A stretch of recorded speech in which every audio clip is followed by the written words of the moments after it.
Let us walk you through the simple steps of buying a pNFT from the Galileo marketplace. First, click the login button.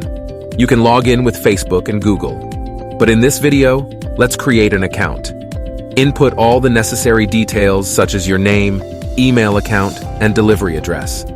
Make sure to put in a strong password to keep your account secure. Tick the checkbox to agree to our terms and conditions. Then click the Connect with Wallet button and connect your wallet. Click the Sign Up button to proceed. Check your indicated email and verify your account.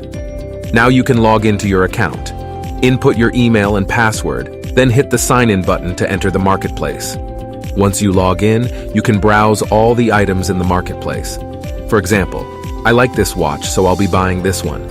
These are all the necessary details about the watch, such as the properties, serial ID, proof of authenticity, and the price. This is priced at $100. Let's check if I have that amount in my wallet address provided in the marketplace. Now, click Buy.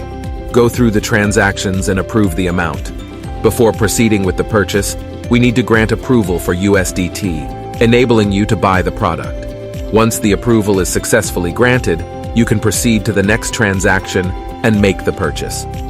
Now the transaction has been confirmed, and there will be a pop-up saying your NFT buy was successful. Once done, the pNFT will be yours. To check, go to your profile. As you can see, I have this pNFT already. It's that fast and simple. Stay tuned for more videos.